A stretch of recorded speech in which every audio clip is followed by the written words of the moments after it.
ہندوستان میں ہم ہندوستانیوں کے لیے دو تاریخ بہت اہم ہے۔ ایک 15 اگست جب ہمارا ملک ہندوستان انگریزوں کے چنگل سے آزاد ہوا تھا، اور دوسرا آج 26 جنوری کا دن جب ہمارے ملک ہندوستان میں جمہوری نظام کا نفاذ ہوا تھا۔ ہندوستان کی تاریخ آزادی کوئی معمولی تاریخ نہیں ہے، بلکہ ظلم، جبر اور تشدد کے خلاف لڑنے والے مجاہدین آزادی، جنہوں نے اپنی جان مال تک کی قربانیاں دی،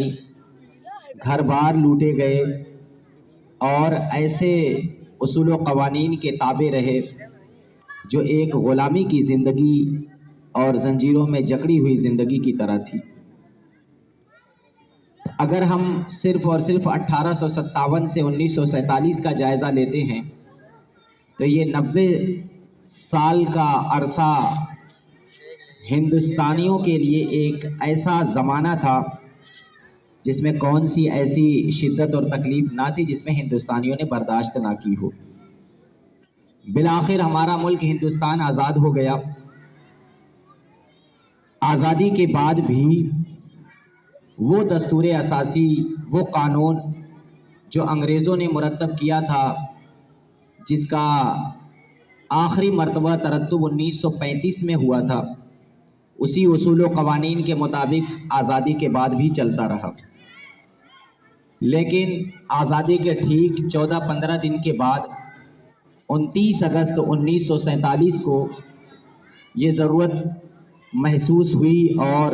بھیم راؤ امبیڈکر کی سرکردگی میں 7 رکنی ٹیم کو تشکیل دیا گیا تاکہ وہ ہندوستان کے اصول و قوانین کو اور دستور اساسی کو مرتب کریں جو آنے والے آزاد ہندوستان میں نافذ العمل ہو۔ یہ 7 رکنی کمیٹی نے 2 سال 11 مہینہ اور 18 دن 2 سال بولو 11 مہینہ 18 مہینہ کیسے کہہ رہے ہو 18 دن اتنے عرصے میں ہندوستان کے دستور اساسی کو مرتب کیا۔ جب وہ مرتب ہو گیا تو جو قانون ساز اسمبلی ہوتی ہے، جسے آپ اردو میں عدلیہ بھی کہہ سکتے ہیں، وہ قانون ساز اسمبلی کے سپرد کیا گیا اور اس پر بحث و مباحثہ ہوا۔ اس کی ہر شق پر گفتگو ہوئی کہ کیا یہ قانون، یہ دفعہ اور یہ آرٹیکل ہندوستانیوں کے لیے اگر نافذ العمل ہوتا ہے تو کیا ہم اسے بروئے کار لا سکتے ہیں یا نہیں۔ تمام طرح کے بحث و مباحثے کے بعد 26 نومبر 1949 کو قانون ساز اسمبلی نے اس پورے دستاویز کو اپنے پاس رکھ لیا اور اسے قبول کر لیا۔ وہ دن تھا 26 نومبر 1949۔ پھر اس کے بعد ٹھیک 2 مہینے 2.5 مہینے کے بعد آج کے دن یعنی 26 جنوری 1949 کو وہ دستور اساسی کا پورا اصول و قانون جو مرتب کر کے محفوظ کر کے رکھا گیا تھا، 26 جنوری 1949 کو پورے ہندوستانیوں کے لیے اسے نافذ کر دیا گیا۔ اسی وجہ سے آج 26 جنوری کو ہم یوم جمہوریہ مناتے ہیں کہ اب کسی ایک خاص شخص کا حکم نہیں چلے گا ہندوستان میں۔ ہندوستانیوں کے لیے جو احکام جاری ہوں گے وہ اسی دستور کے مطابق نافذ العمل ہوں گے، کسی ایک کا قانون نہیں مانا جائے گا۔ اسی وجہ سے یہ ہمارے لیے ایک جشن ہے، ہمارے لیے ایک خوشی کا دن ہے کہ اسی دن عام لوگوں کی طاقت کا احساس دلایا گیا اور انہیں ڈکٹیٹرشپ، بادشاہت اور ولی عہد جیسے قانون سے بالا تر کر کے پھر عوام کی حکومت کے طور پر ہندوستان کو تسلیم کیا گیا تھا۔ اس وجہ سے آج 26 جنوری کو اسی وجہ سے اس کا جو سب سے پہلا آرٹیکل ہے، پہلا دفعہ ہے، اس میں اس بات کی وضاحت کی گئی ہے کہ ہندوستان کی کوئی سرکاری زبان نہیں ہے، ہندوستان کا کوئی سرکاری مذہب نہیں ہے